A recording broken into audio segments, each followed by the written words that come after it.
Hello and welcome to Dr. Hamza Anwar Studio. I am a resident internal medicine physician at Newman Medical Institute Hospital and a current GP or general practitioner by practice.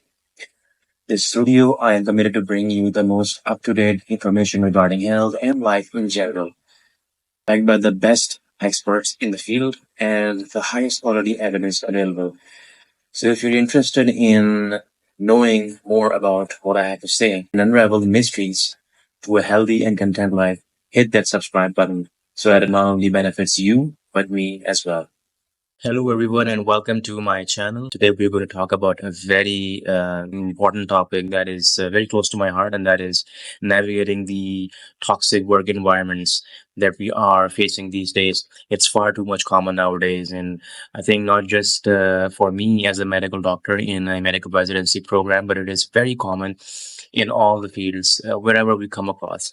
Now, before we get started, let's define what actually is a toxic work environment, from being abusive to your peers or your subordinates, to bullying for excessive work hours, and showing a lack of support for people, and a general culture of negativity and putting everyone down. All of those behaviors or those factors in an environment can make it toxic. So, here we will talk about 5 steps basically that you can think about, at least, in which you can actually navigate through those tumultuous times that you are facing right now or might face in the future as a toxic work environment. So, number one, the first step is actually recognizing the red flags that this is a toxic medical residency environment or in general any work environment. These can include undue, unnecessary criticism, unrealistic expectations, a lack of empathy from your supervisor or your supervising consultant, and it is crucial that you realize that this is not normal behavior and you identify these problems.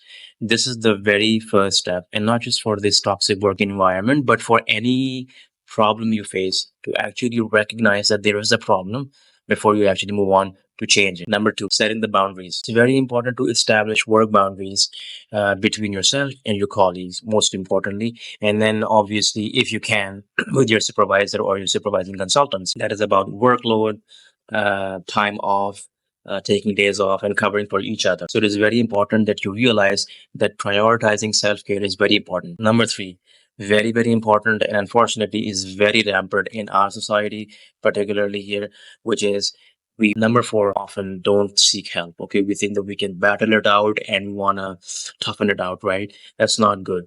There are facilities available, there is help available, so always seek help from counselors, peers that can give you moral support, from your seniors, basically, who have been through such circumstances or experience. And that is always helpful because they will tell you things that I cannot tell you here, to go through some experience that you are going through. It's very important is self-care, looking after yourself. Now, I understand that, there are things that you can't influence. So sometimes you are stuck in an environment or in a place where you can't actually influence a lot of things. What you can do is basically, however, is apart from the work, that whatever time you get off or when you get off work, is to do things that interest you or make you happy.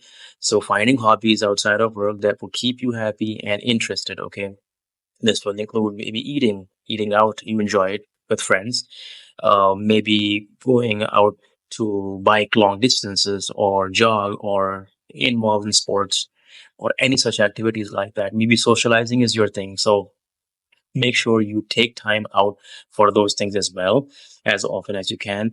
So that will help you to also feel good. Most important thing is advocating for change. So don't be someone who is silent all the time. Okay, you have a voice, it needs to be heard. Now, I understand that in such an environment, it will be very, very difficult to make your voice heard and you will be put down. So the best thing you can do is, if it's not possible to raise your voice, is to be as anonymous as you can. So use various ways and tips and techniques and tricks, get your message across, but also be anonymous at the same time. Please do go for it, because you don't know whose voice will be heard and who might heard it at what time. So always speak up if you can. So guys, that's all for the video today. Thank you so much for joining me for this very important and sensitive topic close to my heart. If you found the content helpful and useful, please do comment and leave a like and share my video as well as subscribe to the channel. Hoping for more videos in the future. Until then, adios.